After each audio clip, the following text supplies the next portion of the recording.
Boa noite, amigos de Osório. Uma satisfação estar novamente aqui transmitindo as nossas lives dos amigos de Osório. Quero aproveitar também para avisar a todos que todo o conteúdo do Grupo Amigos de Osório vocês podem encontrar também no nosso canal Amigos de Osório do YouTube, onde além das lives, essa já é a nossa live número 44, Romildo. Além das lives, também lá vocês têm a nossa janela musical e agora o nosso novo programa no nosso grupo Amigos de Osório, que são as histórias do litoral norte contadas pelo professor Lauro Cunha. Mas hoje é a retomada das nossas lives em 2024, nossa primeira live.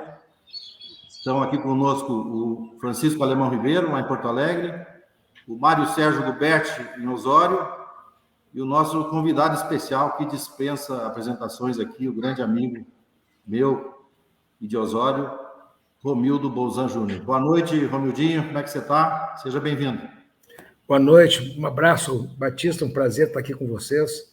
Um abraço para o Alemão Francisco, um abraço para o Teca. Sinceramente, fiquei muito honrado com a lembrança de vocês aí. Tudo bom, Teca? Tudo tranquilo, estamos aí, mais uma vez. De volta? Muito bom, de volta, e muito bom esse encontro, como falasse, com esse grande amigo da gente e amigo de Osório, Romildo Bolzan Júnior, grande cara. Tudo bem, Alemão? Tudo jóia. Romildo, a honra é minha. Hein? A honra é minha. Sim. Tem muita gente. O teu pai e a tua mãe fizeram uma importância gigante na minha vida como homem, como cidadão, etc. A mãe foi tua professora, Alemão? Foi, né? Foi. E teu pai foi advogado do meu pai. Sim. Reuniões, os dois juntos. Romildo, vou pegar até um gancho da fala do Alemão para dar início aqui ao nosso bate-papo. É uma história que eu não sei se tu sabe, mas quem contou foi a minha mãe. A minha mãe e o teu pai, jovens, né, vinham de Porto Alegre para lecionar na escola rural. Sim. E a minha mãe conhecia já a dona Maria, conhecia a Maria, conhecia toda a família deles aí. E a mãe me contou que ela serviu um pouco de cupido, fez um papel de cupido aí no namoro do teu pai com a dona Maria. Pode ser. Eles conversavam bastante na viagem, naquele tempo era a estrada velha ali, né? Então tinha bastante tempo para conversar. Nossa, então, muito tempo. Começou essa história aí. Eu não te duvido, sabe por quê? Porque, na verdade, o pai era um estranho em Osório, né? E o pai era professor da mãe, tu imagina se isso pode, né? Isso nos dias de hoje dá porcaria. É verdade. Nos dias de hoje dá porcaria. Mas o pai chegou em Osório em 50 e tantos, né? Casou em 59 e completamente fora do tom, né? Porque, na verdade, veio licionar. Quem conta muito essa história da vinda do pai para Osório é o próprio Omar Ferri. Tinha uma vaga de professor, o pai estava habilitado para ser professor do Estado, concursado, aquelas coisas assim e tal, e tinha uma vaga para assumir, e várias vagas não sei aonde e tal, mas tinha uma vaga em Osório. E o diretor de ensino, naquela oportunidade, o Ferri trabalhava com o diretor de ensino, resolveram fazer aqui a opção por Osório. Então, vê só como a vida se oportuniza, né? São esses momentos que às vezes acontece isso. Dali veio ser professor, virou diretor de escola, virou vereador, virou prefeito, virou deputado. Então, essas coisas. Já casou com a mãe, constituiu família, 5 filhos, todos nascidos em Osório. Então, tu imagina que a vida jamais pode ser medida. A vida acontece, às vezes, por conta do destino mesmo. Isso aí. Muito Marcelo... bem. E o Romildo, você tem uma trajetória também, né, de política. Eu pensei nessa pergunta para te fazer. O que te influenciou mais? Foi o teu pai como político ou foi a tua participação nos movimentos estudantis na época de faculdade em Porto Alegre? Não, foi o pai. Na verdade, aquela coisa, né, tia? Tu tem que entender. Eu nasci, o pai era diretor da escola. Nunca me esqueço daquele jipe velho que chegava lá em casa, o pai dirigindo aquele jipe velho da escola, chegava em casa, lá nós morávamos na Getúlio Vargas ali, e aquele jipe estacionava ali, ficava por ali vendo aquilo, de vez em quando o pai me botava no jipe, levava para a escola. Depois, em 63, o pai se elege prefeito, pega aquelas coisas todas, e eu, desde 64, 65, 66, meus domingos, veja só, meus domingos geralmente era com a família, com os amigos, jogando futebol, aquelas coisas todas aqui assim. O pai me botava no carro e o que o pai fazia? Eu ia para Maquiné, para Barra do Ouro, para Itati, para Terra de Areia, eu ia para Palmares, quer dizer, o pai saía nos finais, pegava os domingos o Guacelli, que era o vice-prefeito, pegava mais o secretário, e eu visitar barragens, eu visitar obras, visitar situações, aquelas demandas que sempre haviam por lá, e eu ia junto com ele, quer dizer, na verdade, não que o pai quisesse, creio eu, mas eu fui muito estimulado exatamente pela convivência. Eu tive vários grupos, tive amigos de infância, amigos, colegas de aula, e tive amigos velhos, que eram os amigos do meu pai. Então, essa coisa eu acabei estimulado, fui muito estimulado para fazer política. Quer dizer, eu sempre me imaginei, na primeira oportunidade que tivesse, candidato a vereador de Osório, era um sonho, né? Quer dizer, o que eu vou fazer? Eu estava estimulado para isso, sempre imaginei ser isso e queria experimentar. E experimentei. Né? Já estou com 63 anos, depois de passar por tudo, aqui assim, até hoje eu já não tenho mais esse entusiasmo, mas naquela oportunidade fui estimulado e gostei. Foi meu primeiro voto. Foi o meu primeiro voto. Em 82? Tu vê só. Eu também. Tu vê só. Todo mundo, né? Votei em ti para vereador. Imagina só. Depois fomos trabalhar juntos na prefeitura, né? Depois fomos trabalhar juntos. E que maravilha. Bando de puxa-saco, né? Eu também trabalhei com o Romildo. Mas eu trabalho com o Romildinho, o Ciro de prefeito e você de vice, né, Romildo? Sim, depois sim. O Guacelli se elegeu com o Ciro de vice, e depois o Ciro foi prefeito, eu fui o vice do Ciro, depois eu fui prefeito, e o Alceu foi meu vice, e depois quando nós retornamos, aí mais 2 mandatos com o Calu. Não, na verdade, lá na época, o meu pai era muito amigo do Romildo, e o meu pai era muito ligado também ao brizolismo, ao pedetismo, né? Ao PDT, e a gente ali na família toda, e sem dúvida, quando o Romildo foi candidato, né? Eu acho que o teu pai, na mesma eleição, concorria a deputado, né? O pai concorria a deputado estadual. Naquela oportunidade, se elegeu pela 3ª vez. Exatamente. Foi os meus primeiros votos. Eu votei no teu pai, votei em ti. Nem me lembro. Eu acho que era essa a eleição. Deve ter votado no Milton Alves também? No Milton Alves também. Eu me lembro. Eu me lembro até de uma cena que era o Milton Alves saindo da Câmara, que a Câmara funcionava ali na Prefeitura Velha, ali. No centro. Onde é o museu. Eu olhei o Nilton saindo da Câmara de Vereadores para ir para a Câmara Federal, né?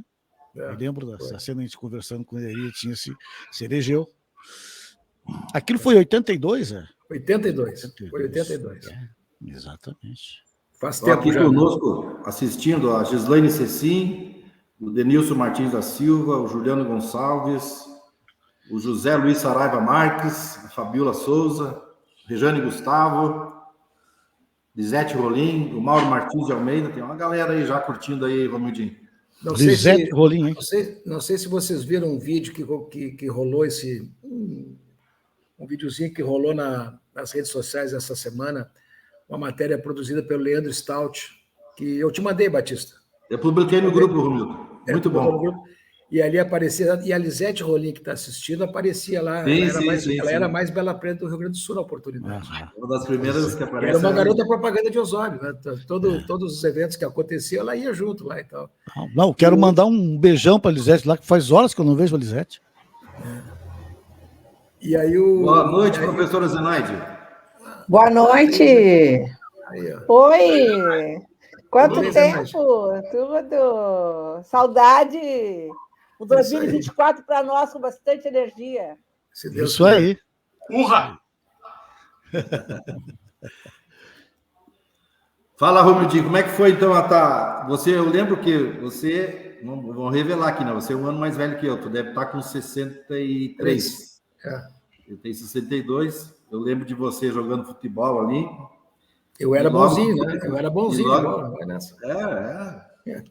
E logo tu foi para Porto Alegre, né? Fazia segundo grau já lá, né? Sim. Aí a gente concluiu. Na verdade, a gente fez até a 5ª série. Tua mãe era a nossa professora, até a 5ª série ali no grupo. Depois a gente fez lá na Rural. E quando aconteceu no grupo na Rural, aí se dividiu a turma. Uma turma foi para industrial e a outra turma foi para rural. Eu fui para rural. E não porque tinha viés agrícola, nada disso. Eu fui lá porque o meu pai tinha sido diretor, então aquelas coisas de admiração. Vou para lá também, já vou para lá também. Aí foi uma turma boa e uma turma se dividiu com a industrial. Terminei ali, fui estudar no Colégio Anchieta, 3 anos em Porto Alegre, e depois a faculdade. E depois retornei. Eu fui para lá só porque eu sabia que era uma coisa absolutamente ocasional, eu sabia que era uma coisa temporária. Nunca me imaginei fora de Osório. Minha vida toda ela estava montada, programada e pensada para Osório. Eu me formei em 82, mas em 81 já comecei a retornar, já fui voltando, estagiando na advocacia e já fomos indo para lá. Então foi isso basicamente que aconteceu comigo. E aí quando tu voltou para Osório, tu já tinha essa intenção clara de entrar na política, Romildo? Sim, voltei já preparando a campanha. Não quis nem saber, já voltei com a campanha sendo preparado. Tinha eleição em 82, em 82 tinha eleição para vereador. Eu já voltei com a intenção direta de começar a abrir o escritório, essas coisas todas aqui assim, mas principalmente voltando para abrir o escritório, eu voltar também para preparar a campanha de vereador. Na época, acho que tu foi o vereador mais jovem, né? Naquela oportunidade, sim. Naquela oportunidade, sim. Eu me elegi com 21 anos. Elegi com 21. Assumi com 22, mas me elegi com 21. Eu sou de 60, né? 60. Eu acho que eu tomei posse com 21. Fiz 22 logo em seguida, é isso aí. Ou fiz com 22, é por aí. É com 22. É porque o Guacelli, se não me engano, assumiu em 86, né? O Guacelli assumiu em janeiro de 86, a eleição foi em 85, né? Aliás, fazendo um parênteses aqui, né? A eleição do Guacelli foi uma das coisas mais bonitas que eu vi politicamente. Eu participei bastante. Tu estava lá. Porque, na verdade, o que acontece a gente nunca deve subestimar assim, o senso de justiça da população, né? A gente nunca deve subestimar a cabeça das pessoas do que diz respeito a resgatar uma situação que foi injustamente posta, né? O Guacelli era meio... As pessoas olhavam para ele assim, carinhosamente, chamavam de lá vai o velho, lá vai o velho. Ele realmente estava obcecado, obstinado. Ele só queria voltar para a prefeitura, ele só queria resgatar aquele mandato, ele só queria que a população lhe desse o direito de ser prefeito novamente. E ele não teve medidas para aquilo. Ele trabalhou de uma maneira absurda, né? Era uma coisa organizada, era uma coisa louca, né? O Guacelli, no final da campanha, tinha perdido quase os 30 quilos só caminhando, e aí pegava de manhã à noite e passava por qualquer um na rua sem nenhuma vergonha, pedia, insistia. E as pessoas, até de certa forma, os adversários, davam uma debochada nele. O velho, tá, que é nada, rapaz. Eu nunca duvide, repito, porque isso para mim foi uma lição das mais importantes. Nunca duvide do senso de justiça da população. Se há uma coisa que aconteceu ali, foi o resgate. Talvez pudesse não ser a candidatura que todo mundo desejava, mas era a questão moral, ética, que todo mundo resolveu resgatar. E deram para o Guacelli um mandato que lhe pertenceu, que ele ganhou e que resgatou na eleição de 85. E foi um mandato de 3 anos, né? 3 anos. Foi um mandato de 3 anos. 3 anos. Depois unificaram as eleições, né? Só ficou o vereador e deputado fora, o resto ficou tudo único. É isso aí. Não, o Ciro se elegeu em 88 já com mandato de 4 anos, né? Já separado, já completamente. Aquele mandato de vereador de 82 foi de 6 anos, de prefeito. Foi um mandato de 6 anos, daí para descasar as eleições.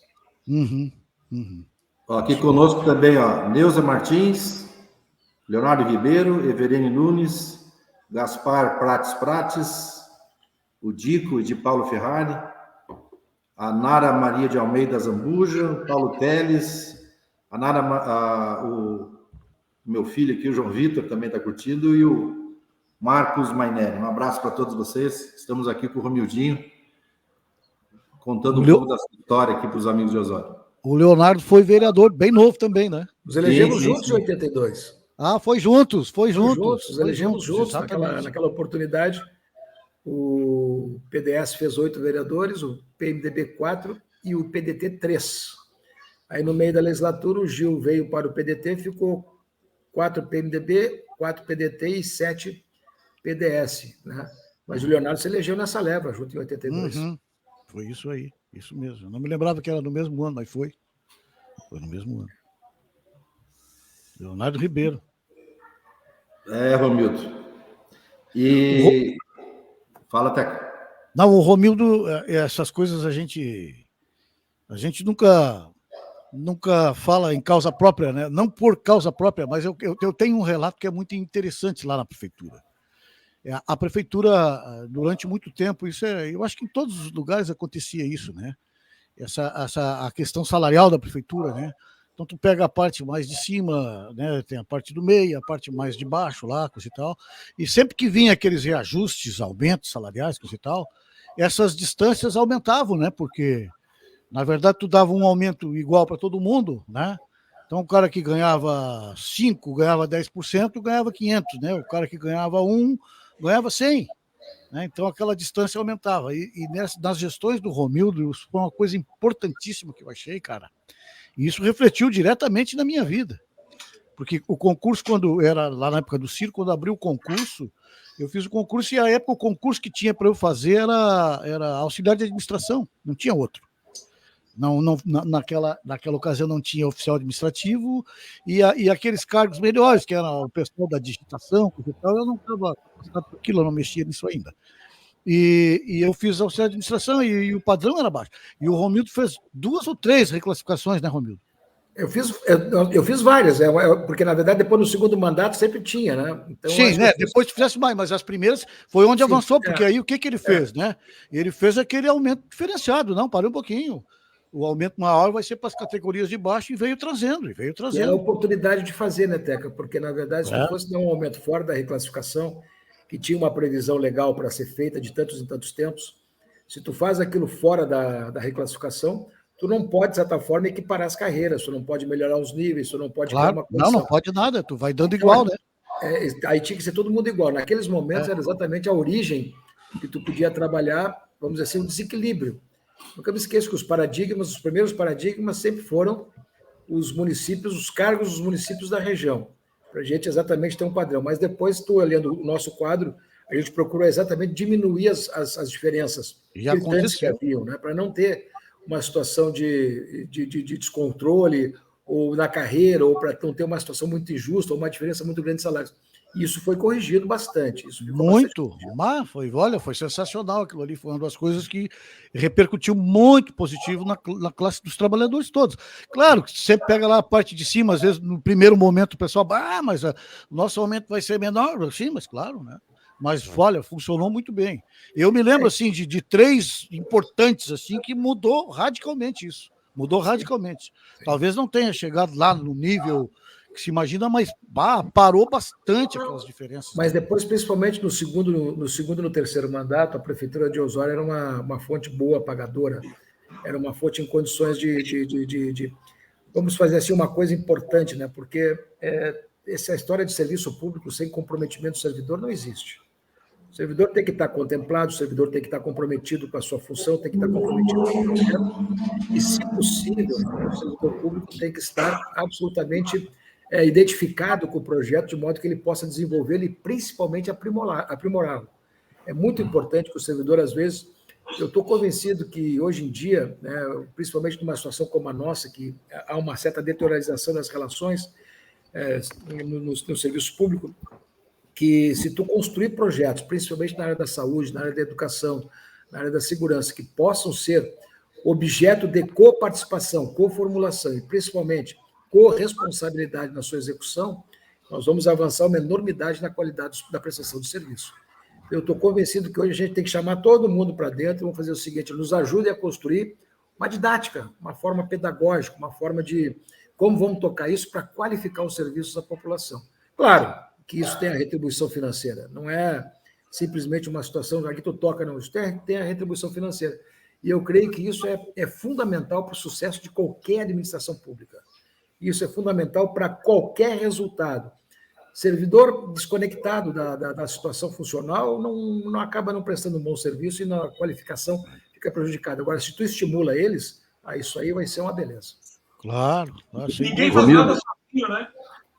Mais uns amigos teus aqui assistindo, ó. Laurichol, o Lucas Ribeiro, a Josimara Godani. Tem alguém aí do teu lado assistindo aí, Teca. Fátima Cardoso. Lá no Rio de Janeiro, a nossa querida Maria Julieta Stenzel. Maria Helena Debon. Um abraço para vocês. Estamos aqui com o Romildinho, falando um pouco da sua trajetória com o Osório. Todas conhecidas, né? O Romildinho tinha... A mãe mora em Osório ainda, está já com seus 92 para 93 anos. E eu procuro ir pelo menos uma vez por ano para visitar ela e os amigos aí. Mas, então, essa minha ida, assim, de tempos em tempos, eu percebo bastante as mudanças que acontecem em Osório. E a maior mudança que eu percebi foi na época que tu foi prefeito, cara. Então, especialmente na parte de infraestrutura, né? A cidade ficou uma cidade bonita, uma cidade aconchegante. E eu queria te parabenizar por isso, né? Porque foi assim, uma época de grandes mudanças em Osório. Tu sabe, Batista, que era uma coisa interessante, porque, na verdade, a cidade vivia emperrada em demandas. E as demandas eram sempre as mesmas. Onde é que estavam as demandas?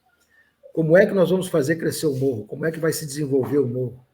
Como é que nós vamos recuperar as águas e recuperar a orla da Lagoa do Porto? Como é que a gente vai criar uma condição e distribuir todos os recursos de uma maneira geral, assim, de modo que todo mundo pudesse ficar contemplado, todo mundo pudesse ficar participando, todo mundo pudesse criar uma condição de receber os mesmos serviços. O saneamento, por exemplo, só um pouquinho que o Ciro está aqui querendo pegar um gelo. Dá um salve para a turma aí, Ciro. Tem aqui mesmo. É essa aqui que está gelada. Não, as esposas estão aqui também, então eles já queriam tomar mais um trocinho aí, então está pegando aqui embaixo aqui. Essa aqui mas e a gente aqui de bico seco. Ao vivo faz melhor, né? Eu não. Abração, Ciro.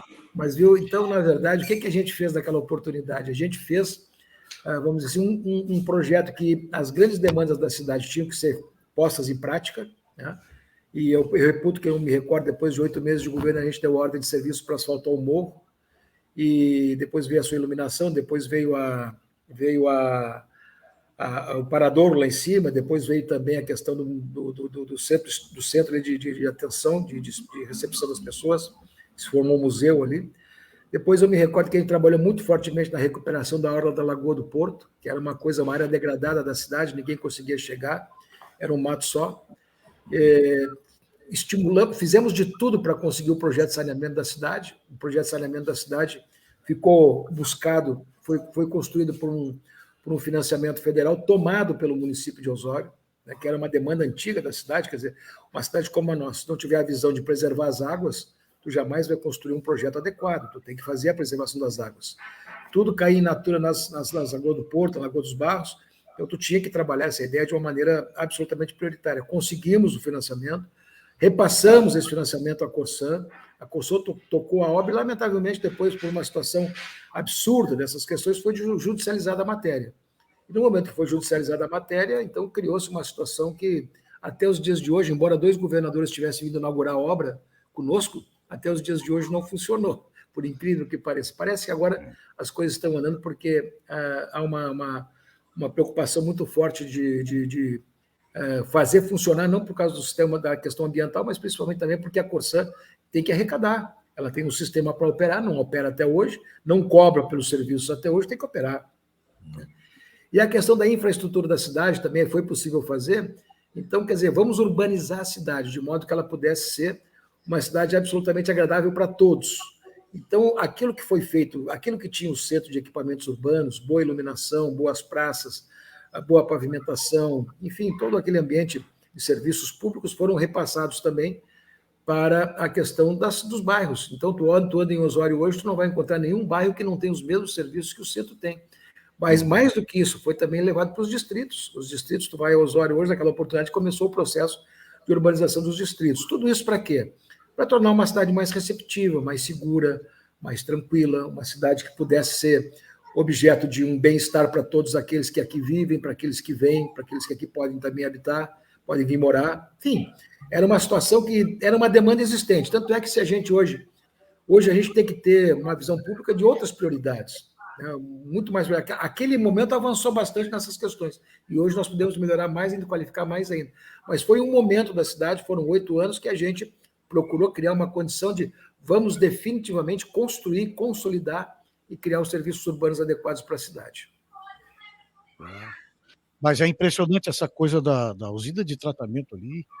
Quer dizer, num país desenvolvido aí, as prefeituras ganham prêmios, ganham créditos, né? Por isso aqui vira uma questão de justiça e não funciona uma coisa que é boa para todo mundo, né? Não, e quando eu saí, Teca, em 2012, eu avisei o Eduardo, nós temos aqui já na transição, nós temos uma decisão, a primeira decisão de Santo Antônio foi muito ruim, mas ali estava tudo contaminado, havia uma contaminação comunitária e a juíza, creio eu, se deixou levar por isso. O Tribunal de Justiça deu uma decisão meio salomônica, depois fomos ao STJ, ganhamos a decisão no STJ, num voto de 32 laudas, que foi assim uma situação, parecia o programa, parecia assim o retrato daquilo que é a política pública necessária de saneamento. Uma decisão absolutamente correta, boa, e foi ao STF através de um agravo que acabou confirmado. Então, quando eu sei. Mas depois o que aconteceu? Aquele processo teve uma situação de um terceiro se colocou como interveniente uma ONG da Lagoa que estava desativada, não operava, e resolveu ingressar no processo, e o processo recomeçou de novo. Isso atrasou. A sentença demorou 10 anos para acontecer, e foi procedente para o município de Osório. Então, na verdade, é um grau de recurso, essas coisas, mas pelo que me disseram, eu recebi um relato até no final de semana de uma situação que parece que o Ministério Público está mais condescendente com essa situação agora de fazer pelo menos a operação da estação de uma maneira experimental, que é um absurdo. Aquilo ali pode operar perfeitamente. Eu nunca vi tu jogar esgoto in natura nas águas, seja na lagoa. E reclamar do esgoto tratado. Reclamar, eu nem consegui fazer com o trabalho feito pela FEPAM, porque a estação estava absolutamente licenciada pela FEPAM. A estação estava com as licenças de operação e quitaria praticamente um efluente de 95% de água não potável, mas água balneável. Não teria nenhum problema para fazer. Quer dizer, um troço completamente fora da razoabilidade dos dias de hoje. Entendeu? Sim. Romildo, né? Agora, isso quanto tempo faz isso? 10 anos? 12? Foi 2012. Então, faz 12 anos isso. 13. Não, na verdade, a estação começou em 2010. Pois é, isso está defasado já hoje pela quantidade da população da cidade. Né? Houve uma... Não está defasado, não. Ela está tranquila, ela consegue operar sem nenhum problema para atender a demanda de Osório. Osório, pelo último censo, não chegou a 48 mil habitantes. Ela atende perfeitamente a demanda da cidade, ela faz captação por um sistema misto, né? Então é uma coisa que, quando chove demais, ela passa, e quando ela está sem chuvas, ela consegue fazer o tratamento isolado. Então, ela é uma situação com muita tranquilidade para atender uma população de até 60, 70 mil habitantes, não há problema nenhum. E com grande possibilidade de ampliação. Né? Porque, na verdade, quando nós compramos a área, o município comprou a área de 50 hectares, era uma área que já previa toda essa situação de possibilidade de ampliação. Então, aquela demanda está perfeitamente possível. Aquela estrutura que tem lá hoje, e ela foi melhorada ainda, embora não operando, ela foi melhorada, ela pode atender essa população de Osório hoje sem nenhum problema e pode também ser ampliada. Romildo. Para operar tem algum custo? Sim, tem o custo de operação dela, porque, na verdade, o sistema... Mas está pronto. Está pronta, não tem mais nada para fazer. As bombas, as estações de bomba que bombeiam a água para o sistema estão todas aqui dentro da cidade, tem umas 2, 3 aqui dentro da cidade. O sistema de canalização que leva até lá, chega até lá, pode jogar o esgoto diretamente para tratamento. A estação está lá, a estação de tratamento está lá, quer dizer, está montada, tem funcionário da Corsã lá dentro, opera diariamente, fica lá dentro. Então, é um troço assim, olha, se eu dissesse que tem uns absurdos em política pública, eu diria que esta forma de tranca-porta que aconteceu aqui em Osório com a estação de tratamento de esgoto é uma das coisas mais decepcionantes que eu vi até hoje, porque ela vai contra todo o senso ambiental, ela vai contra o senso da racionalidade administrativa, ela vai contra o senso de preservação, ela vai contra o senso da sustentabilidade, ela vai contra o senso de qualquer situação. Por pior que fosse o sistema, desde que ele operasse normalmente e desse o resultado necessário para tratar o efluente, já era suficiente para botar em operação. Agora, por razões que o único corpo hídrico que pudesse receber, quem foi que disse o corpo hídrico para receber? Não fomos nós, foi a própria Corsã, foi a própria FEPAM. A FEPAM disse que o único corpo hídrico capaz de receber os efluentes é a Lagoa dos Barros. porque não está linkada ao sistema que liga com o mar, é um corpo hídrico isolado, ela tem saída de água para o abastecimento de lavouras, para irrigação de lavouras, é um corpo que recepciona a água do morro, que recepciona a água dos campos. Então, tudo isso foi muito bem trabalhado, muito bem pensado. E todas as decisões, até o presente momento, foram o contrassenso, a contramão da racionalidade da sustentação. Eu nunca tinha visto isso. Para mim, esse é o maior absurdo que eu vi até hoje, do ponto de vista público. É verdade. A gente precisa fazer uma live para tratar disso, hein? A gente comentou alguma coisa quando a gente fez a live com o Adelandre sobre isso, né? De fazer algum movimento nesse sentido aí, de resolver esse problema de Osório. Eu fiquei assustado até com a notícia, eu não sabia que estava nesse ponto. Não, é impressionante. Romidinho, tem muito amigo mandando abraço para você aqui, ó. O Magrão Vico, lá de Capão da Canoa. Tem aqui também o Cláudio José Martins, o Celso Gomes, o Teodoro Matos Tomás, um abração para o Teodoro. O Paulão Rufino aqui, dizendo que foi o prefeito que mais se preocupou com os funcionários públicos, Romildinho. Raquel Vieira, a Nininha lá do Rio de Janeiro tem a mesma percepção que eu, né, de que na época que você foi prefeito, Osório mudou demais. Carlos Alberto Guatimozinho, Denilson Martins da Silva e o nosso amigo Clóvis Brum, Seco. O Sequinho está ouvindo. Um abraço pro Sequinho aí. O Seco mora em Capão, né? Mora em Capão. Estive lá na casa dele sábado, lá, visitando. Eu e o Benfica tivemos lá. O Seco, Romildinho, tem uma peculiaridade. Todas as fotos de time de futebol do século passado, ele aparece. Jogou em todos, né? Todos. Se não era jogador, era massagista. A gente tinha uma foto aí do time do Romildinho aí. Aquele time, o time foi campeão. Era o time tudo. Ele, o Tuinha, aquele pessoal todo ali, o... como é o nome do Jamiro, o Kent. Isso mesmo. O Elton, o Marcos Maineri. Marcos Maineri. O Jairo Gomes. Como é que era o nome do treinador que trabalhava na CE? Seu Eugênio. O Alexandre, filho dele também. Alexandre. Jogava no time. O Tadeu, que está no Rio de Janeiro, que trabalha na Petrobras. Até no final do ano passado, a gente recuperou... Não, ano passado, a gente recuperou a turma dos que ficaram, estão aí ainda aí. Eu vi a foto. A turma e fez um almoço lá no Darcy. O Darcy Ribeiro, Darcy Pinto Ribeiro, aqui de Tramandaí. Doutor Darcy, cirurgião torácico em Caxias. Grande cirurgião. Darcyzinho, né? O Darcyzinho jogava no time, né? Ele era goleiro. Mas vocês conseguiram fazer algo fantástico. Conseguiram trazer o Tadeu Pereira de volta aos olhos depois de 50 anos. Trouxemos o Tadeu, o Batista estava lá, o Jorge estava lá, os irmãos dele também, os dois. E foi uma turma. Sabe, a gente faz a foto, é uma coisa muito interessante, que a gente faz a foto e deixa o lugar vago daqueles que já faleceram. Olha, tem tanto buraco, rapaz, é assustador. Cara, vamos deixar o lugar vago para aqueles que faleceram, para lembrar a memória, porque um dia a gente vai pegar essa foto e vai botar todo mundo de volta aí. Então foi uma gozação tremenda, foi uma coisa bacana. Legal. Quer gelo, Ciro? O Ciro está aqui procurando gelo, está no freezer ali embaixo. O gelo. O Ciro tá com calor aí. Mas o Ciro continua incomodando. O Ciro tá com calor, só quer gelo. O Ciro já participou de uma live com a gente aqui. Tem que chamar ele de novo. Só aproveitando aqui para quem está nos assistindo, dizer que no nosso canal do YouTube, Amigos de Osório, nós temos lá, essa aqui é a nossa live número 44. Todas as nossas lives estão lá. Assim como a nossa janela musical, né, os musicistas de Osório que nos mandam seus videoclipes. E agora também as histórias do litoral norte contadas pelo professor Lauro Cunha. Bastante conteúdo aí, bem interessante. Romildinho, não sei se tu está por dentro.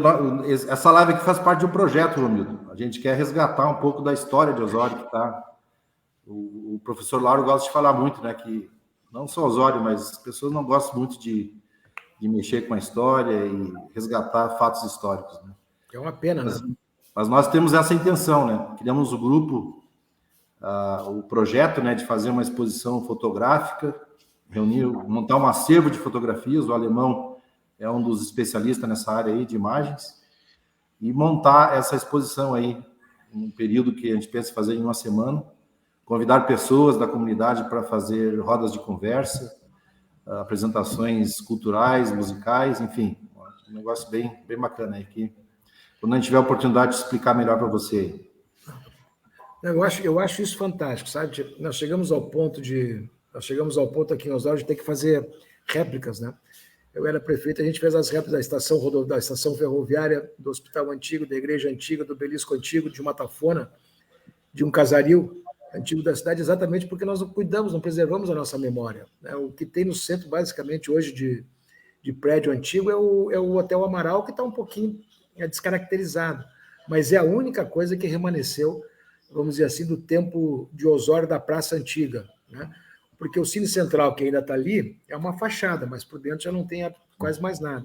Então é só a fachada de algumas coisas que estão por ali. E na esquina, onde é a farmácia, também tem algumas coisas, mas também já não tem mais muita situação de percepção do que era antigo. A última casa que tinha na praça era a casa do deputado Oswaldo Bastos, que também foi substituída por uma farmácia. Então, Osório não conseguiu ter a preocupação de preservação dos seus patrimônios históricos. É uma pena, uma pena. A prefeitura velha, que é um patrimônio que não é tão antigo assim, é contemporâneo, de certa forma, não é tão antigo, mas aquilo ainda é um prédio que está preservado porque é biblioteca, tem museu em cima, tem tudo mais, e é um prédio de responsabilidade pública. Mas não teve nunca mais assim uma preocupação de políticas, por conta até mesmo da especulação financeira, por conta da especulação econômica, por conta do valor dos patrimônios. Quando chegava a falar num tombamento, parecia que aquilo era uma ofensa para a família. E, na verdade, era uma forma de preservar a memória da própria família. Então, são situações assim que aconteceram, e Osório não teve muito a preocupação pública, e aqui todos aqueles que passaram pela prefeitura têm que se penitenciar, de ter uma preocupação com a preservação desses patrimônios, a ponto de nós construirmos uma pequena vila com réplicas dos prédios antigos, né, para te ver. Acontece, mas pelo menos temos uma ideia dos casarios antigos aqui, dos prédios importantes também que tiveram. Tu sabe que eu sou... Da Sarmento Leite, não, da... Tem o casarão. João Sarmento? Tem o casarão ali, que hoje é uma boate, um bar, um restaurante. Não é nada. Aquela que eu postei no grupo. Não, ele está falando do casarão dos Famer.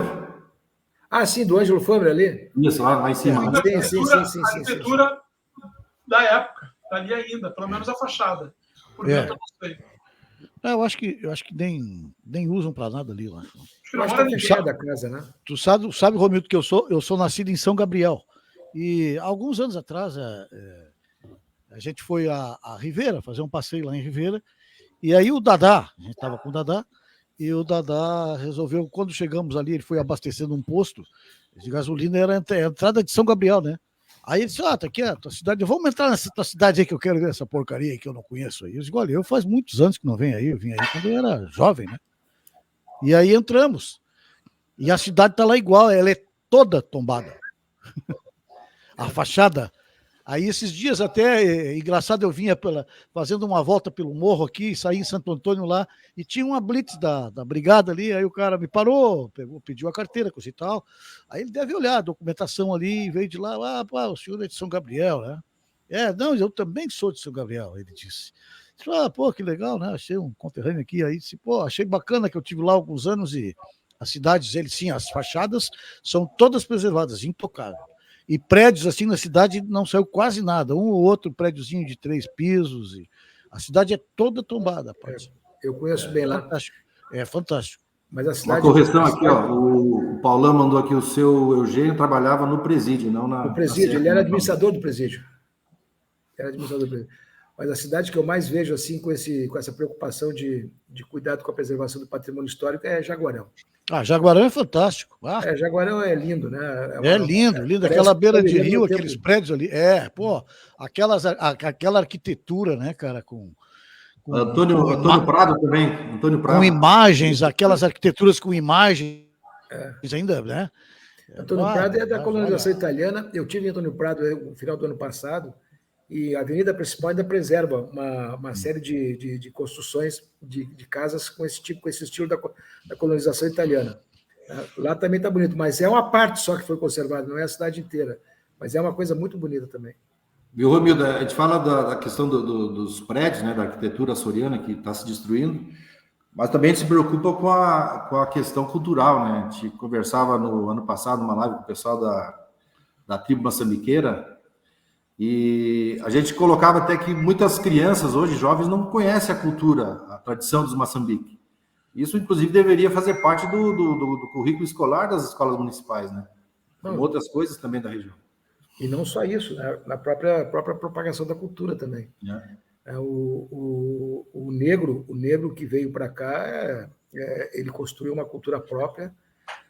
Eu, particularmente, acho que isso deveria ser tratado como uma política pública com subsídios de manutenção e estimulação da manutenção da cultura. Tu não encontra, são poucas as cidades que ainda o tambor bate, quer dizer, quando começa o tambor, aquilo chega lá, aquilo chega a arrepiar a gente. É verdade. Uma coisa, um som completamente diferente.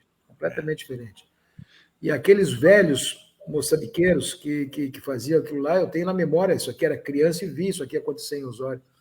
E os de hoje ainda permanecem nos mesmos rituais, não só nos rituais, mas alguns rituais específicos da dança, que tem quando eles querem fazer alguma situação específica, né? É uma pena. A Preta tem feito um trabalho enorme no sentido de estimular e fazer a manutenção. Hoje ela é a Rainha Ginga, de fazer a manutenção disso, mas isso tinha que ser tratado de uma maneira muito mais importante, né? Muito mais importante. Não apenas documentar tudo isso, escrever sobre tudo isso, resgatar toda essa história de como isso aconteceu aqui no município, mas principalmente criar uma condição de transformar isso numa divulgação ampla, porque essa tradição, da forma que é feita aqui em Osório, eu só conheço aqui. E ela só tem... Ela tem algo semelhante no Maranhão. Sim. No Maranhão. Os ritos são um pouco diferentes, não são exatamente... um pouco diferente. Agora, essa nossa aqui é única, porque tem outro movimento que é aqui com bicos e tal, é outra história. Essa aqui é única. Só que aqui, até um dia conversando com o Marião, que o Marião acompanhou aquilo ali desde menino, né? Ele viu... Sim. Ele é um tamboreiro e tal. Ele está dizendo, por exemplo, uma coisa que está acabando, não tem mais quem fabrica o tambor de Moçambique. Né? É uma coisa que está se perdendo, quer dizer, não se incentivou isso, quer dizer, ninguém aprendeu a fazer o tambor, né? vai morrer. E assim, segundo o Ivo Ladislau, até uma vez me disse, que provavelmente haviam outros instrumentos que se perderam com o tempo, que se usava também. Tem um instrumento que eles chamam puita, que é vamos supor, seria uma coisa parecida com a cuíca. A cuíca, ela tem aquele som agudo, né? E essa puita ela é mais estreita, seria feito de bambu, né? E ela tem um ronco mais grosso para imitar a onça, coisa e tal, aquela coisa. E são instrumentos que não existem mais, né? Já não tem mais, né? Tem até uma música do Ivo Ladislau do Catuípe que fala do tambor e da puita, né? O Moçambique não se cala ao ronco do tambor e da puita. Isso. E isso já desapareceu, quer dizer, e o próximo na fila é o tambor, porque ninguém mais fabrica, né? E vamos dizer assim, é sutil, todo mundo acha, não, mas o tambor de Moçambique não, ele não é qualquer um que pega aquele tambor e toca o tambor como eles tocam. Pode tocar outra coisa, mas como eles tocam, e tem mais de um toque. Eles têm o Moçambique de viagem, tem o Moçambique da comemoração, que é mais rápido, um é mais lento, porque a história toda conta, né? Eles vinham do Morro Alto, batendo tambor com uma carreta, trazendo os mantimentos e as coisas, vinham até Osório, lá do Morro Alto, caminhando, batendo tambor, caminhando, dormiam na praça para no domingo fazerem o festejo da Nossa Senhora do Rosário, né?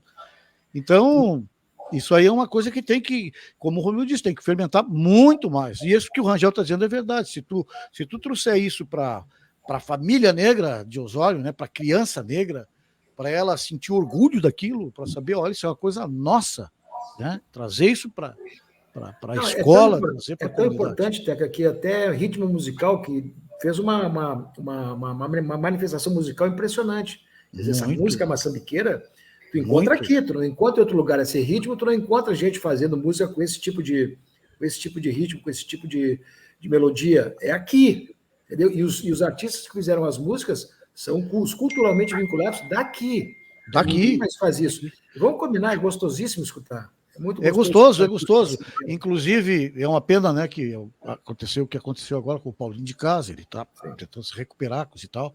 Mas muito eu bati nessa tecla com o Paulinho, dizendo para ele, olha, Paulinho, o trabalho, vamos dizer assim, cultural e folclórico forte em cima dos maçambiques, ele foi muito bem sucedido. Qual é o próximo passo?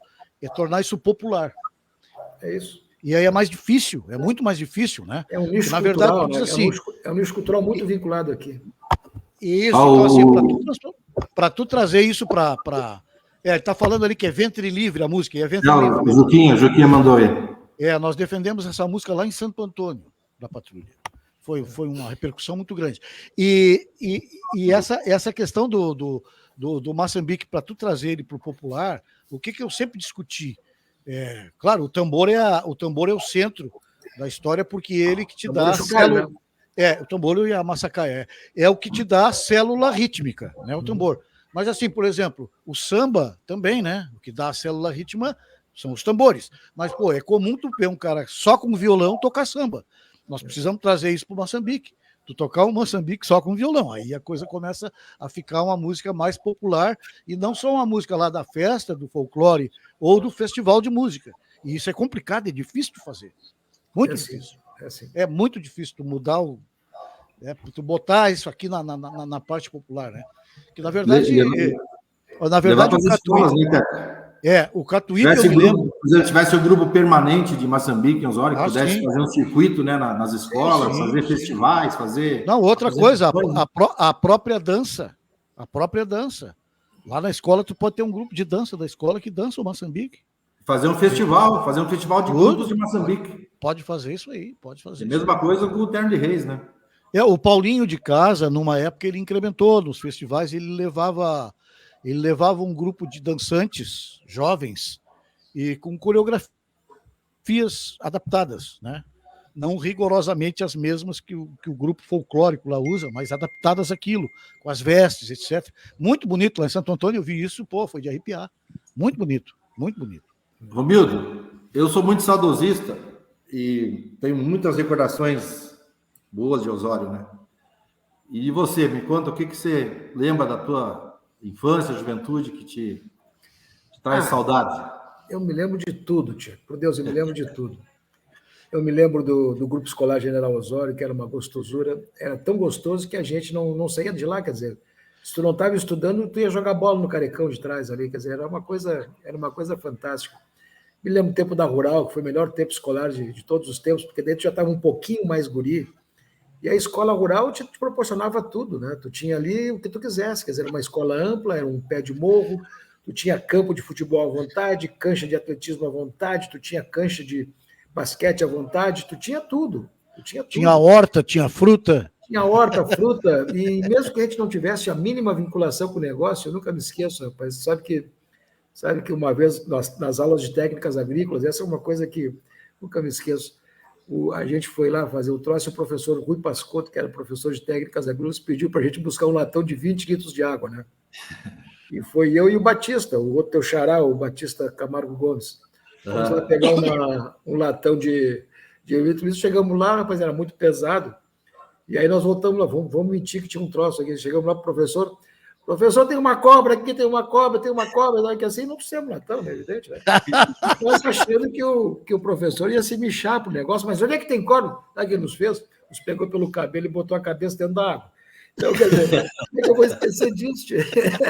Cadê a cobra? Me mostra onde é que está a cobra aqui, gurizada. Ele pegou, jogou os dois com a cabeça encostando na água, assim, pô, se isso é possível fazer hoje, mas vamos combinar, para mim ficou o resto da vida uma coisa que foi folclórica, foi bacana, foi diferente, quer dizer, eu fui dar um trote e levei um, né?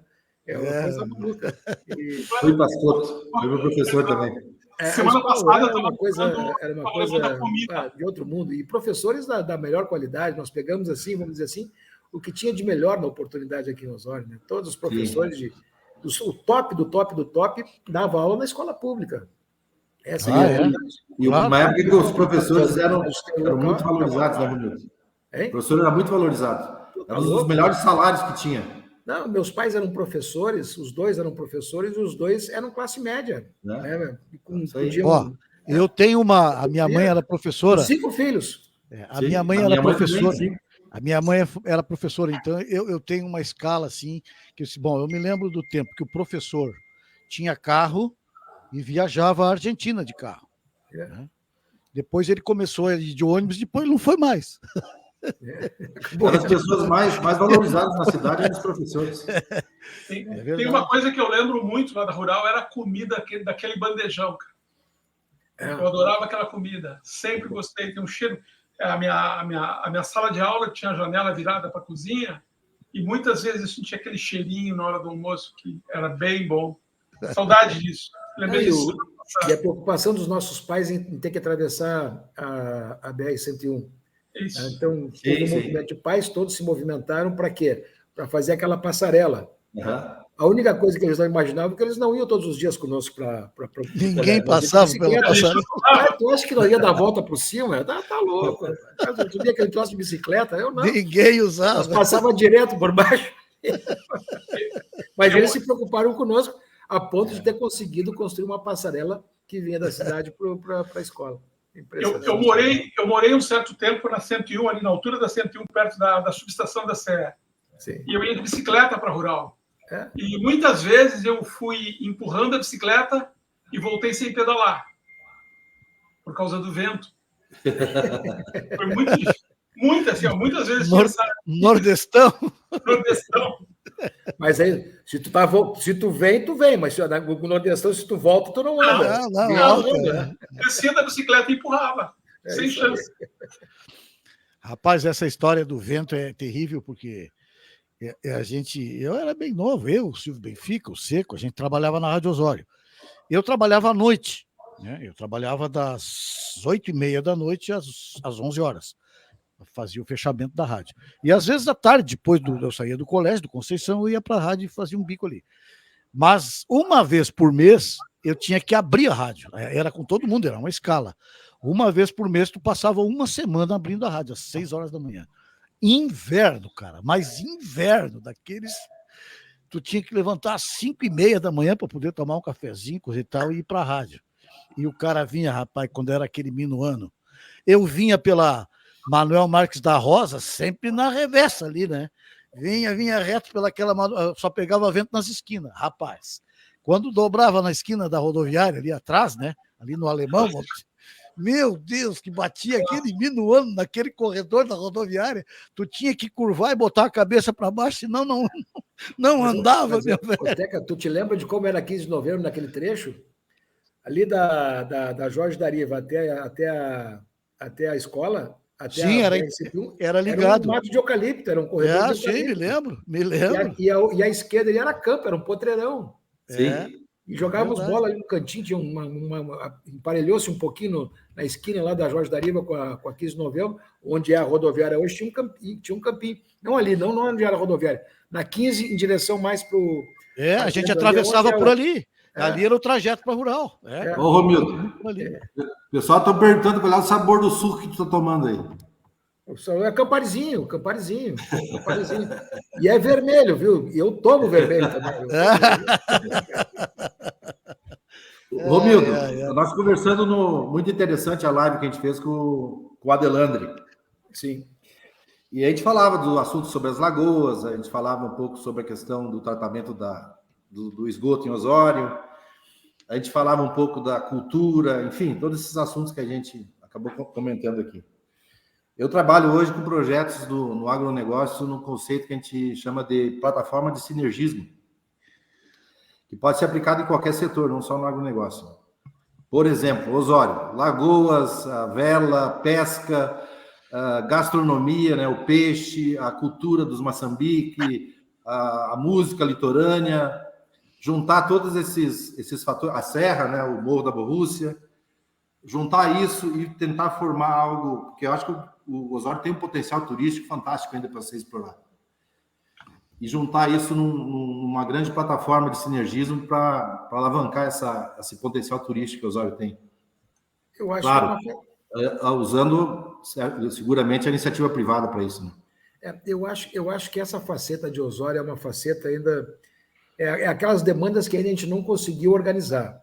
a cidade como um todo não conseguiu organizar, nem tampouco a liderança política. Porque quando tu trabalha esse tipo de assunto, e nós temos que trabalhar isso de uma maneira um pouco diferente hoje, quer dizer, quando tu trabalha esse tipo de assunto, tu trabalha incentivando, ou estimulando, ou ajudando um grupo. Mas tu não faz esse tipo de organização coletiva com todos esses vieses culturais da cidade organizados, né? Para isso tem que ser política pública, não pode ser, se quiser estimular alguém de financiamento, essas coisas assim, tudo bem. Se tu quiseres organizar um financiador desse projeto, tudo bem. Se tu quiseres colocar numa forma de incentivo, tudo bem. Mas tem que ter, fundamentalmente, uma preocupação pública de preservar a memória e preservar todas essas manifestações. Então, eu acho que a nossa cidade está carente, sabe de quê? De qualificação de vários aspectos da sua convivência, da sua forma de fazer. Acho que a nossa cidade está na hora de qualificar e se renovar naquilo que significa as coisas de mais sustentabilidade, as coisas que dizem respeito à humanização das relações. E isto, sem sombra de dúvida, é uma forma de tu humanizar as relações. Porque tu não só preserva a memória, mas tu estimula outras pessoas também a terem visão antropológica de tudo, de como as coisas aconteceram, de onde que nós chegamos, por que nós chegamos até aqui, de que forma a cidade progrediu e tudo mais. Então, eu acho que isso sim é um papel fundamental de organizar coletivamente tudo aquilo que significam as manifestações culturais. E aí que tu pode identificar os potenciais turísticos, tu pode colocar as águas, tu pode colocar a cultura, tu pode colocar o morro, tu pode colocar a preservação do paredão do morro, tu pode colocar isso como uma forma das manifestações culturais diversas que existem, não só os moçambiques, outras também. Enfim, chega num determinado momento que isso tem que ser visto como uma forma de não apenas transformar por preservação, mas também mostrar. E aí que entra exatamente esse viés turístico que é muito importante para a cidade de Osório e que é um aspecto ainda não, por incrível que pareça, ainda não explorado.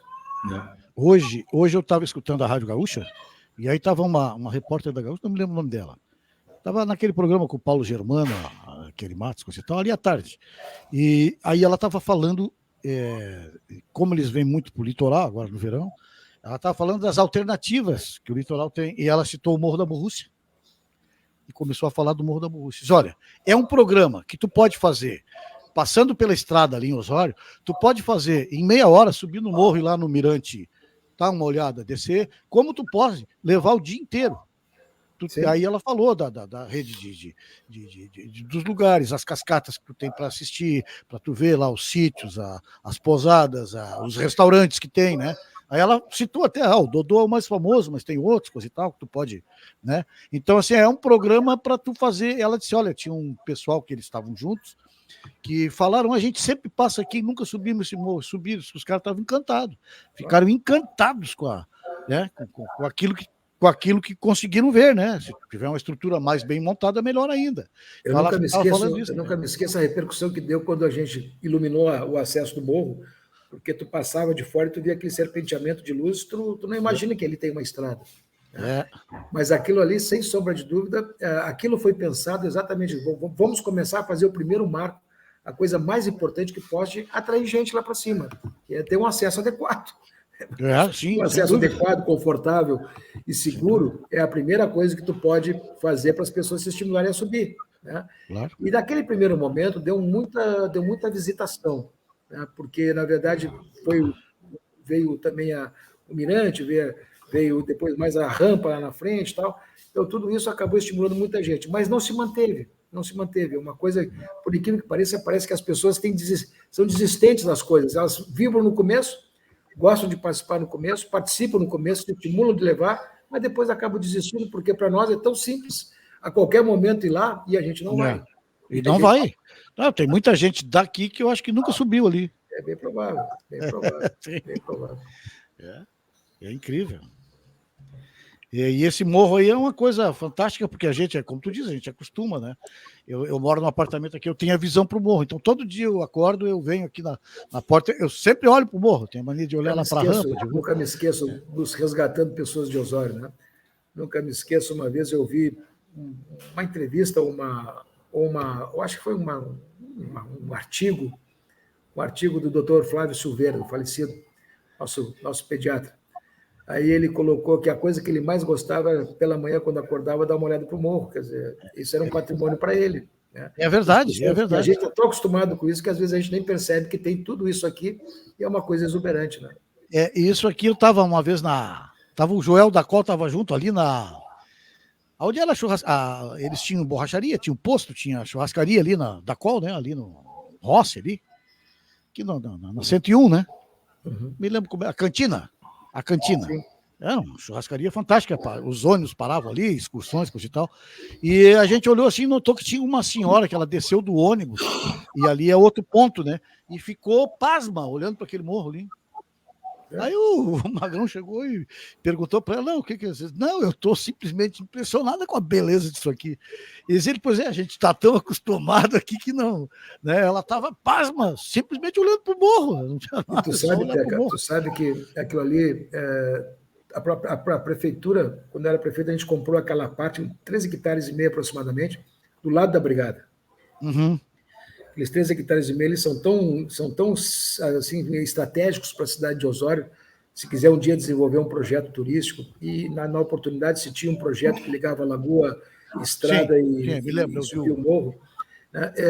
E a gente tentou licenciar aquilo tudo na FEPAM e só morremos na última parte. Conseguimos licenciar a lagoa, depois não conseguimos uma sociedade para fazer um parceiro para fazer aquela parte da estrada, mas tínhamos condições até de subir o morro pelo teleférico. Mas aquilo é um projeto que as pessoas brincavam com aquilo, mas aquilo seria, por Deus, a primeira grande estrutura turística de Osório. Meu Deus do céu, mas sem dúvida.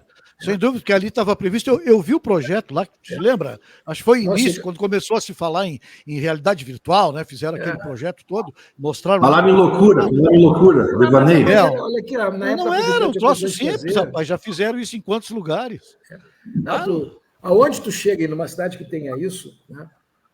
Vamos dar uma. Eu fui a Brusque e andei no teleférico de Brusque lá. É uma coisinha que nem morro tem, uma subidinha que passa por cima de mata.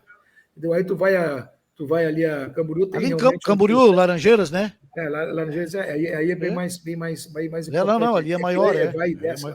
Isso. Mas eu vou te dizer bonito, o seguinte, muito seria a primeira grande estrutura para tanto é que a prefeitura conseguiu organizar o projeto da Lagoa, que por sua vez também tinha vinculações com o projeto da estrada, e nós compramos aquela área exatamente para começar o desenvolvimento de tudo isso. Por mais loucura que pudessem achar, por mais mirabolante que pudesse ser, vocês podem ter certeza, seria a primeira grande estrutura diferente que a cidade ia vivenciar. Essa que é a verdade. É verdade, sem dúvida. Ô, Romildinho, vamos mudar de assunto um pouco. Deixa eu botar um negócio aqui. Teca, olha só essa foto. Estou eu num projeto lá em Assunção e o Grêmio vai jogar com... Acho que era semifinal, né, Romildinho? Em Assunção do Paraguai? Pode ser. Não era semifinal, não. Acho que eram quartas. E eu liguei para o Romildinho e disse, eu vou ir no hotel te dar um abraço. É isso aí. Me lembro bem. Como é que foi essa experiência no futebol aí? Me lembro bem. O futebol foi uma coisa que aconteceu na minha vida de uma maneira, vamos dizer assim, quase que ocasional, né? Porque não, embora seja conselheiro do Grêmio há bastante tempo, né? Quando o COF retornou, resolveu fazer aquela candidatura para confrontar com o Paulo Odoni, né? O COF montou um grupo de seis vice-presidentes que, embora eles chegassem para a gente e dissessem a minha escolha pessoal, mas eu tenho o compromisso de levar ter o grupo político junto comigo, né? E, dito e feito, eu aceitei, depois fui lá, me sujeitei ao aceite do grupo. O grupo vacilou no primeiro momento, porque tinha 2, 3 na minha frente, né? Era gente muito mais antiga no clube, com passagem, inclusive, nas áreas administrativas do clube. Eu nunca tinha participado de nada da vida administrativa do clube, mas o COF foi lá e me convidou para ser vice-presidente. Tá bem. Eu aceitei, passei pelo crivo do grupo e fui para lá e ganhamos a eleição. Quer dizer, o COF ganhou a eleição e eu fiquei lá. Fiquei 2 anos com o COF. O COF, num determinado momento, chegou para nós e disse assim, olha, eu vou indo viajar, eu estou fazendo essa reunião aqui, está faltando 4, 5 meses para as eleições, e daqui hoje nós vamos escolher o vice-presidente. Nós vamos escolher o próximo presidente do Grêmio.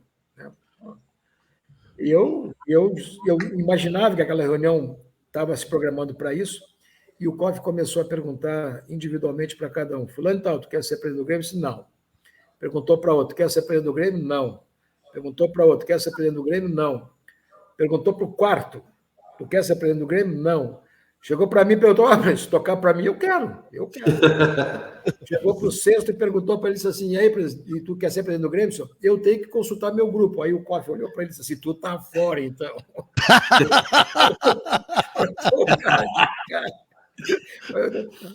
E dali para frente, só restei eu, né? Só eu que disse sim.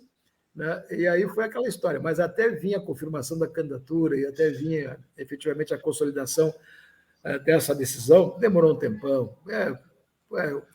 Confirmado, desconfirmado, confirmado, desconfirmado, porque, na verdade, o natural seria que o COF fosse a reeleição. E o COF nunca admitiu essa possibilidade e tal, e acabou escolhendo a gente. Naquela conjuntura, a gente acabou se elegendo. Aí veio o depois, quer dizer, o depois é que é incrível, né? Porque para mim, a primeira coisa que a gente tinha que fazer era colocar o Grêmio do seu tamanho, quer dizer, colocar as coisas e tentar ver se ganhava um campeonatozinho gaúcho. Mas o campeonato gaúcho a gente não ganhou, mas ganhou uma Copa do Brasil, ganhou uma Libertadores, coisas que acontecem raramente, e o Grêmio passou a viver um ciclo extremamente importante. O Grêmio foi um clube que serviu de modelo por um grande período. Quer dizer, o Grêmio era referência no futebol brasileiro, não só pela formação, pela capacidade de gerar dinheiro, de fazer receita, pela capacidade de organizar clube e tudo mais. O Grêmio passou a ser um clube extremamente, vamos dizer assim, equilibrado, até chegar aquilo que aconteceu em 21, que foi a queda. E a queda em 21 foi exatamente uma situação no ano em que a gente mais se organizou para ganhar títulos. Porque a gente montou um plantel razoavelmente importante, todos os jogadores nominados, até chegar naquele início de temporada, nós perdermos a final da Copa do Brasil de uma maneira bastante, vamos dizer assim, bastante contundente, né? Nós perdemos para o Palmeiras com 2 totó. Nós não jogamos nada. E depois nos desclassificamos também daquela pré-qualificadora da Libertadores, que foi uma coisa muito ruim, tomou um chocolate em casa de 3-0 do Independente Del Valle, e aí depois tivemos aquele revés, mas aí com outro treinador lá na Sul-Americana. Enfim, aí criou-se aquele ambiente, um ambiente que ficou pesado, né? E eu disse isso recentemente, por isso eu vou repetir aqui. Quer dizer, um grupo formado por um treinador, que foi o Renato, e depois vindo outros treinadores, não deu a mesma liga. E aquilo foi junto com aquela Covid de 22, que de 20 praticamente botou 22 fora de combate, né, entre jogadores, comissão técnica, plantel e tudo mais, estrutura da administração ali. Aquilo ali no começo do Campeonato Brasileiro, que nós tivemos 8 jogos e fizemos 2 pontos, aquilo foi... Para recuperar aquilo, nós jogamos o tempo inteiro sob pressão. Então, bom, aí depois voltamos, recuperamos em 22, voltamos para lá e tal. Mas eu vou dizer, a passagem pelo Grêmio foi uma coisa que vivi de tudo, né? Vivi da desconfiança, vivi do sucesso absoluto, vivi da euforia de todo mundo, passei pelo inferno e retornei. Então, eu vou dizer o seguinte, ali, se tu queres saber se tu tem equilíbrio emocional, passa pelo que eu passei, que se tu sair ileso, tu consegue absolutamente provar que tem equilíbrio emocional. Sem dúvida. E a imprensa esportiva do Rio Grande do Sul é terrível, né? Muita pressão. É uma característica deles, né? Uma característica deles, quer dizer... E outra coisa, tem um viés muito ruim na imprensa gaúcha, que é o torcedor não... O identificado são poucos, mas todo mundo tem time, né? E às vezes isso se faz de uma maneira bastante diferente, né? Se manifesta de uma maneira diferente. Tu tem que aprender a conviver com a imprensa, entender que para eles essa cultura da crítica é importante para a sobrevivência dos espaços que eles têm, que é da forma como eles atuam, da forma que eles conseguem audiência. Tu tem que entender também que a porcaria sempre dá muito mais audiência, tu tem que entender que a desgraça sempre foi muito mais, vamos dizer assim, soa melhor nos ouvidos do ouvinte, do que propriamente um elogio. Um elogio é uma coisa absolutamente ocasional, na hora. Dá, termina e parece que não está fazendo nada mais do que obrigação. Então, faço parte do jogo e tenho que conviver com tudo isso, e eu me sinto muito contemplado com o carinho que recebo da torcida do Grêmio, sinceramente. Vamos combinar, eu encontro milhares de pessoas na rua, quando ando na rua e tal, e eu recebo exatamente o carinho, exatamente porque minha reconhecimento, e principalmente porque saímos da FIDE e acabamos, depois de 15 anos, recuperando títulos importantes. Não, foi muito bom, muito bom. E o reconhecimento do teu trabalho foi nacional, né? Eu lembro de dando entrevista em canais aí que normalmente diretores do Rio Grande do Sul não dão, né? É isso aí, tu sabe que sabe quando é que uma outra pessoa que mora no interior, que é do interior, vai ser presidente do Grêmio de novo? Nunca mais. Vai demorar muito tempo. Isso foi uma coisa absolutamente fora da curva. Sim. Né? Quer dizer, eu sou do interior, vivo no interior, presidente do Grêmio, continuei residindo no interior, moro em Osório, né? Isso jamais tu vai naquela forma como tu convive, naquele ambiente pesadíssimo do futebol, de muita gente que dá palpite, de muita gente que pensa, de muita gente que vive o clube, de muita gente, e tu encontra perfil de tudo que é tipo, né? Viver aquilo, né? Talvez outra pessoa do interior vai ter dificuldade de fazer. Olha o GR aqui, ó. GR Rodrigues da Silva. Embora seja colorado, o saldo do Romildo na direção do Grêmio foi positivo. Ganhou títulos e saiu do clube, deixando o clube na primeira divisão, né? Não saiu na hora ruim, né? Isso aí. Vamos lá, quer dizer, né? Se não tivesse caído, talvez tivesse sido sempre se reverenciado como um presidente somente vitorioso, né? E não é verdadeiro, porque futebol só um ganha. E futebol tu disputa, o que tu tem que dar futebol é condições para que os outros façam bastante coisa. É isso. Mas eu que se... Tu é um provedor. O futebol, tu é um presidente do clube, uma direção de clube é provedora. Mas assim como torcedor, eu sou torcedor do Grêmio e não sou torcedor de resultado, né? Sou torcedor do clube. E o teu saldo realmente no clube foi fantástico, cara. Olha, são poucos os presidentes que tiveram também o resultado em campo. Tu pegaste o Grêmio, apostaste numa gurizada lá, deu certo, o projeto com o Renato, coisa e tal, ganha a Copa do Brasil, ganha a Libertadores da América, rapaz, Tri da América, quer dizer, são o quê? 3 times no Brasil que tem 3 campeonatos da América, eu acho. Não, sabe, só 2 presidentes têm esse título no Grêmio, né? Eu e o Koff. Exatamente. Só 2 presidentes. É uma coisa fantástica. Nós no hotel tomando uma cervejinha, estava o vice-presidente, ele vai numa janta com a diretoria do Olímpia, em vez de levar o vice-presidente, levou eu junto, cara. Esse aqui é o Duda, né? É o Duda Crefe. Ele está mais novinho, ele hoje está mais judiadinho. Mas estão bem ainda. Estão bem. Ô, Romildo, nós estamos chegando nos finalmente da nossa live. Eu tenho uma pergunta aqui para te fazer, que é interessante para todos. Você que tem toda essa experiência aí na política e sempre viveu em Osório, o que falta para Osório ainda e o que você faria para Osório? Olha, vamos supor que você fosse prefeito novamente, o que você faria? Eu estou convencido de que Osório tem que, em primeiro lugar, consolidar esse sistema de tratamento de esgoto, tem que fazer operação. Eu dedicaria todo o meu esforço político, minha articulação política, capacidade de relacionamento, força do município, depositaria todas as fichas para colocar o sistema de funcionamento do tratamento de esgoto. Isso, para mim, é a prioridade das prioridades. Mas eu vou te dizer o seguinte, eu acho que a cidade de Osório já avançou bastante em várias coisas, na infraestrutura e tudo mais, e isso pode ser feito, vamos ampliando na medida das demandas, na medida da necessidade e tudo mais. Mas eu estou convencido pelo potencial de Osório que nós temos que passar por uma qualificação geral e políticas muito mais resolutivas do ponto de vista da questão da sustentação, da sustentabilidade e da inovação. Eu acho que a qualificação da cidade passa exatamente por fazer diferente. Essa história de todo mundo avançar, querer avançar da mesma forma, quer dizer, vamos fazer uma ruazinha, vamos fazer uma estrada, tudo isso faz parte, no meu entendimento, a partir de hoje, da rotina pelo avanço da infraestrutura que o município de Osório já chegou. Agora, nós temos coisas muito mais importantes, muito mais didáticas, muito mais qualificadoras de pessoas, muito mais culturalmente importantes, como, por exemplo, vou te dar um exemplo aqui, que para mim isso está muito claro, né? Osório é um município que tem, desde o tempo do Ciro, uma usina de reciclagem de lixo e também tem uma usina de reciclagem de lixo. Ali se produz uma grande quantidade de possibilidades não de dejetos, mas também de qualificação, mas tu tem a oportunidade de criar uma usina de geração de energia. Mas não é criar uma usina de geração de energia para quê? Se tu cria isso, além de ser ecologicamente sustentável, de ser ambientalmente adequado e correto, sabe o que tu faz? Tu pega o resultado dessa coleta, dessa produção de energia e retira das pessoas a taxa de iluminação pública, que é uma coisa que é um tributo que as pessoas pagam, mas tu pode repartir o custo disso em benefício geral. Tu pode criar uma condição de qualificar o ensino de tal ordem, né, que tu começa a vocacionar novamente as pessoas para as suas regiões e tudo mais. Tu pode fazer isso não perdendo o currículo normal, não perdendo tudo isso, mas criar os currículos específicos de cada micro-região de Osório.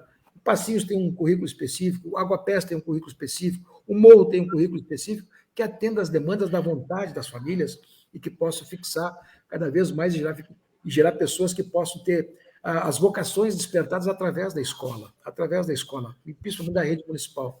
Eu acho que o Osório tem que qualificar profundamente a sua qualificação da prestação de serviço. Né?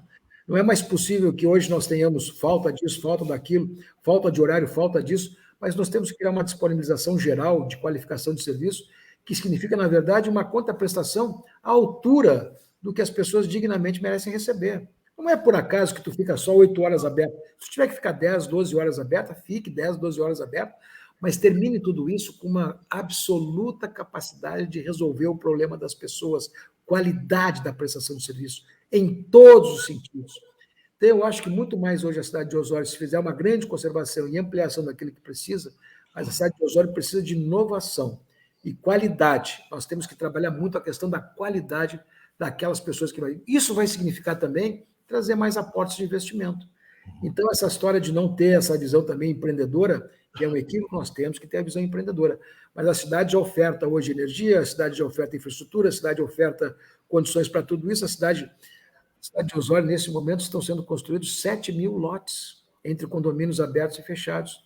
Imagina a cidade de Osório daqui a 15 anos, com tudo isso ocupado, o tamanho da demanda que nós vamos ter gerado. Ele vai ser gerado por conta disso.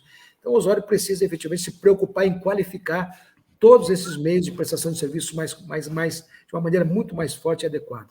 Para mim, é uma visão clara, não é tão fácil de fazer, mas é muito possível de fazer. Utilizar também muitas novas tecnologias que hoje vêm para esse bem-estar da população, né? Esses dias eu tive contato com um grupo de investidores da Coreia. Eles estão vindo para o Brasil, Romildo. Eles propõem produzir energia solar e substituir a iluminação pública da cidade por LED e o pagamento só com a diferença de custo que a prefeitura vai ter com LED. Então, existe... Sabe que a primeira avenida de LED que foi feita em Osório foi nós que fizemos, a aplicação da 30, toda ela é LED. E, sinceramente, se é uma manutenção barata e duradoura, é aquela. Raramente tu vê uma luz queimada ali, impressionante. É aquele trecho que vai ali do entroncamento da Frioizinha até o entroncamento lá da antigo entroncamento Osório Santo Antônio. Aqui conosco, Romildo, a Josete de Souza Andrade, o Beto Dalpiaz, a Caroline Dykes, a Cirlei Richter, o Gerry, Guido Bacmuri, o Juquinha, Juliano Gonçalves, muitos amigos teus aqui te mandando abaixo da Eugênio, José Amândio, grande José Amândio. José Amândio. Colega. Zenaide, está muito quietinho aí, Zenaide. Estou só escutando, né? A gente é um aprendizado. Tudo é um aprendizado quando ouve o Romildo falar, né? Não precisa a gente falar. Você lembra do Romildinho quando ele era criança ou não? Lembro. Não, Zé Luiz era o lateral esquerdo que eu mais gostava. Não perdia uma para ele. Era uma corretora. A gente botava a bola na frente e ele nunca mais pegava. Chama ele aí, Zenaide. Chama ele para ver se é verdade. É o patrimônio de Osório. Ô, Zé! Ó, Zé, você tá ali. Noveleiro? Viu, Romildinho? O Zé se deu mal quando ele imitou o juiz apitando e o zagueiro parou, o centroavante fez o gol do time dele.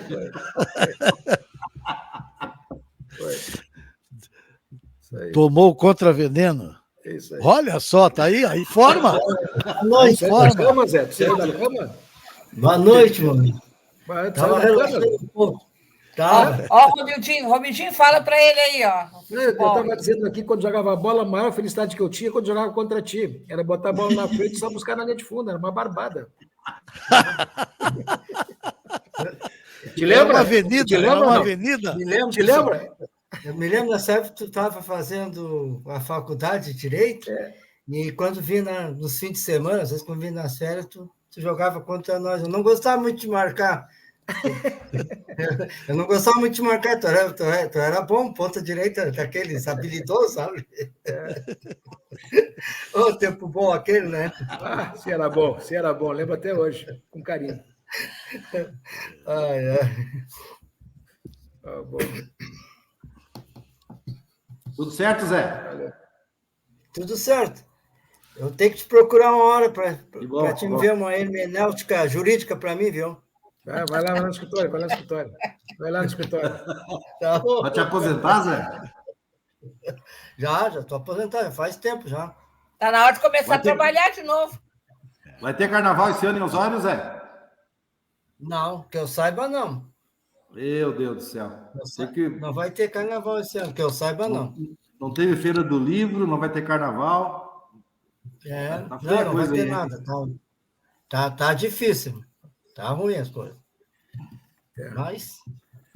Abração, Zé. Bom te ver aí. Te cuida. É um prazer ver vocês. Tequinho, Alemão, Zenaide, as considerações finais antes de nós dar a palavra final para o Romildinho aqui. Acho que boa noite. Boa noite, agradecendo a participação, e acho que não vamos poder ficar por aqui, né, Rangel? Temos muita coisa para conversar com essa enciclopédia aí. O espaço está aberto para o Romildinho, a hora que ele quiser participar de alguma bate-papo aí. Sem dúvida, para mim foi uma grande satisfação falar com o Romildo, ter esse grande amigo nosso e amigo de Osório conosco. Como disse o Alemão, a honra é toda nossa, Romildo. E, por certo, estarás novamente aí conosco, porque tem muita coisa ainda para tu. Pelo jeito aí, tem muita coisa para sair daí ainda. Muita história para a gente ouvir. Isso aí. Isso aí. Foi um prazer enorme tê-lo conosco aí. Bom, obrigado, Teca. Muito obrigado. Realmente foi uma honra. E é muito, muito bacana conversar com homens públicos que sabem o valor do público. De verdade. Parabéns, muito obrigado. Obrigado, Roberto. Medinho, em nome de todos os amigos de Osório aqui, o nosso agradecimento pela tua participação. E dizer que nós estamos com o nosso canal aqui aberto para você, quando você precisar, vamos bater um papo aí. Que você tem uma história enraizada em Osório aí e autoridade para falar sobre Osório, né? Muito obrigado e que Deus te ilumine. Valeu. Obrigado para vocês, obrigado, Batista, pelo contato, obrigado para o Alemão Ribeiro, obrigado para o Teca, obrigado para a Zenaide, abraço do Zé aí. Obrigado a todos que participaram aqui, fiquei muito honrado com a lembrança, porque se há uma coisa boa que a gente tem nas nossas vidas, e isso é comum a todos nós, é Osório, né? E Osório, quem vai não sai, quem fica, quem nasceu aqui, fica aqui. Por mais que esteja fora ali ou lá, mas nunca sai das nossas cabeças. Tanto é que o Batista está lá no Paraná, faz uma live toda semana aí para falar de Osório. Isso não é qualquer coisa, não. Isso é exatamente o sentimento puro. O Alemão está lá em Canoas, o São Leopoldo, da mesma forma. O Tequinha está por aqui, a Zenaide está por aqui, eu também estou por aqui. Mas esse tempo que a gente dispõe para conversar sobre as coisas da nossa cidade, você pode só saber uma coisa, só revigora o nosso amor pela nossa cidade. Muito obrigado por essa oportunidade para vocês todos aí. Obrigado, Romildo. Só lembrando a todos que a live fica disponível tanto no grupo, nos destaques, e também no nosso canal no YouTube, Amigos de Osório no YouTube. Lá também você pode ver a janela musical e as histórias do Litoral Norte com o professor Lário. Ô, Midinho, eu vou encerrar a transmissão, mas a gente segue uns minutinhos contigo aqui, tá? Tá bom. Um abraço a todos os amigos de Osório. Abraço.